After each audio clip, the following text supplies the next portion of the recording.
नमस्कार बच्चों।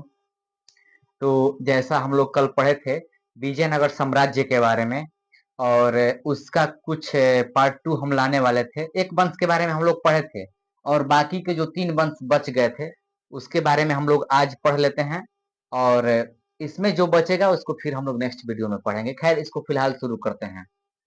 तो कल था हमारा विजयनगर साम्राज्य पढ़ लिए थे। विजयनगर साम्राज्य में 4 राजवंशों ने शासन किया था, जिसमें पहला था संगम राजवंश। हमने संगम राजवंश के बारे में पढ़ा था और उसका एक क्वेश्चन सिर्फ छूट गया था। उसका ये क्वेश्चन था कि संगम वंश का अंतिम सम्राट विरूपाक्ष राय द्वितीय, इसको याद रखना है। इस चीज को हम लोग कल नहीं पढ़ पाए थे। संगम वंश का अंतिम सम्राट विरूपाक्ष राय द्वितीय। अब नेक्स्ट बढ़ते हैं। तो विजयनगर साम्राज्य में जो दूसरा राजवंश था उसका नाम था सुलुव, सुलुव राजवंश। और ये वंश संगम वंश के बाद तथा तुलुव वंश के पहले का शासन था। संगम वंश के बाद तथा तुलुव वंश के बाद नहीं, पहले। इसको पहले कर लीजिएगा, ये पहले। सुलुव वंश के बारे में उतना जानकारी पूछता नहीं है क्वेश्चन, फिर भी कुछ चीजें देख लेंगे। इसके संस्थापक थे सुलुव नरसिंह तथा सुलुव वंश के अंतिम सम्राट थे नरसिंह राय द्वितीय, नरसिंह राव द्वितीय। इसके बाद विजयनगर साम्राज्य का तीसरा राजवंश तुलुव राजवंश के बारे में पढ़ना शुरू करेंगे और हम लोगों से किसी भी एग्जाम में सबसे अधिक क्वेश्चन तुलुव राजवंश से ही आता है। प्रथम था संगम राजवंश, दूसरा था तुलुव राजवंश। मैं फिर से दोहरा देता हूं, यहां से क्वेश्चन कम उठाते हैं, इसलिए मैंने क्वेश्चन भी यहां से कम उठा लिया है। तीसरा है तुलुव वंश। तुलुव वंश जो था विजयनगर साम्राज्य का तीसरा राजवंश था बाबू। तो याद रखना है, तीसरा तुलुव, त से तीसरा, त से तुलुव। इसके संस्थापक थे वीर नरसिंह। वीर नरसिंह तुलुव वंश के संस्थापक थे और तुलुव वंश के सबसे महान सम्राट या प्रतापी सम्राट, सबसे शक्तिशाली सम्राट कृष्णदेव राय। इनको हम लोग शक्तिशाली भी बोल सकते हैं। सबसे महान सम्राट के साथ इसको हम शक्तिशाली भी कहा जाता है। शक्तिशाली, सबसे शक्तिशाली भी यही थे। कृष्णदेव राय के सेनापति का नाम था सालुव तिम्मा, जो काफी योग्य मंत्री थे। कृष्णदेव राय के सेनापति का नाम था सालुव तिम्मा, जो काफी योग्य थे। और बाबर, जो मुगल सम्राट के संस्थापक था, बाबर ने अपनी आत्मकथा लिखी है बाबरनामा। इसको हम लोग मुगल साम्राज्य में पढ़ेंगे, एक बार समझ लेते हैं। यहाँ भी बाबर ने अपनी आत्मकथा बाबरनामा, जो तुर्की भाषा में लिखी है, उसमें उन्होंने जिक्र किया है कि भारत का उस समय बाबर के समकालीन भारत का सबसे शक्तिशाली राजा कृष्णदेव राय को ही बताया है उसने अपनी किताब में, बाबरनामा में। स्टॉप। आइए समझते हैं आगे।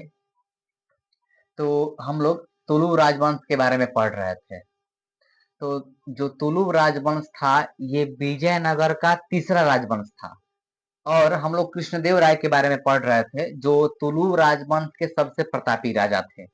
और इनके दरबार में पुर्तगाली यात्री, 2 पुर्तगाली यात्री आए थे, एक डोमिगोस पायस तथा बारबोसा। और दोनों पुर्तगाल देश से आए हुए थे पुर्तगाली यात्री।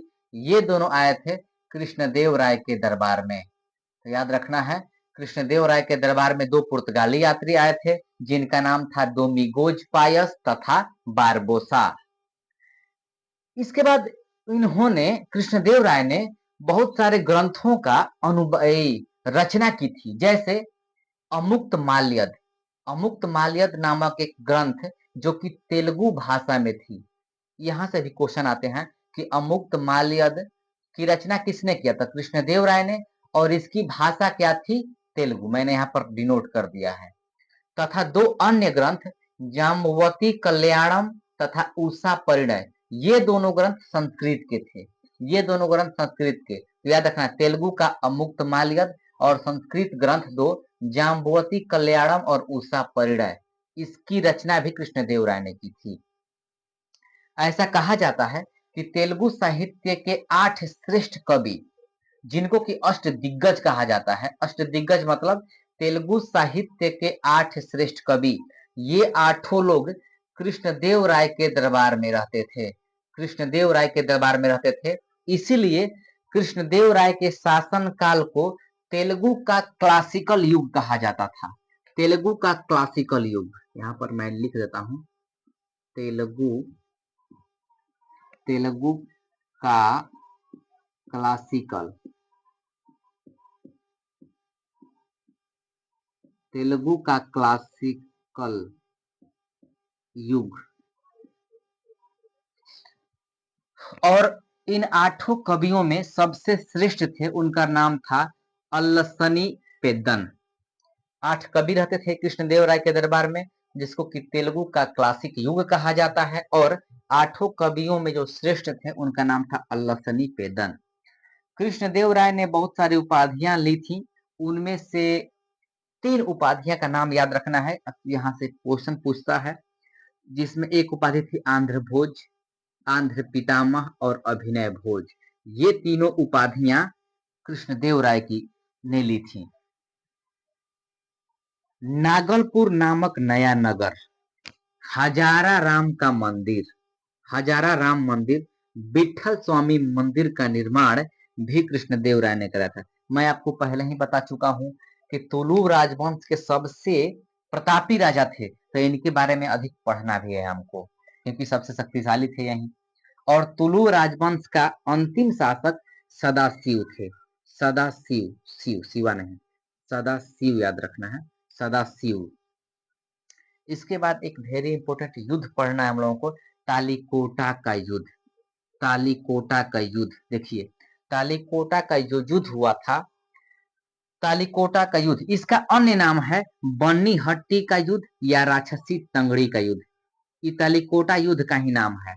या तो आपसे पूछेगा तालीकोटा युद्ध कब हुआ था, या उसी का नाम है बन्नी हट्टी का युद्ध या राक्षसी तंगड़ी का युद्ध। तो ये हुआ था 1565 में। और 1565 में जब ये लड़ाई हुआ था तो विजयनगर साम्राज्य की हार हुई थी। और यहीं से कहा जाता है कि विजयनगर साम्राज्य का पतन प्रारंभ हो गया। पतन मतलब इसका धीरे धीरे गर्त में जाने लगा ये साम्राज्य। पूछता है कि विजयनगर साम्राज्य का पतन कब से प्रारंभ हुआ, तो जब से तालीकोटा का युद्ध या बन्नी हट्टी या राक्षसी तंगड़ी एक ही नाम है, ये युद्ध हुआ 1565 में, उसके बाद इसका पतन प्रारंभ हुआ। और तालीकोटा के युद्ध में एक तरफ से बीजापुर, बीदर, गोलकुंडा और अहमदनगर, ये 4 प्रांत थे, 4 राज्य थे। और चारों राज्यों ने सम्मिलित रूप से एक साथ मिलकर लड़ाई लड़ी थी, यानी कि 4 राज्य एक साथ लड़े थे मिलकर। और जिसका नेतृत्व, चारों राज्यों का नेतृत्व अली आदिल शाह कर रहा था, अली आदिल शाह। जबकि दूसरी तरफ विजयनगर था और उसके नेतृत्व कर रहे थे राम राय, राम राय। और इसमें विजयनगर की हार हुई और यहीं से इसका पतन प्रारंभ हो गया। तो हम लोगों के लिए आज के लिए इतना ही।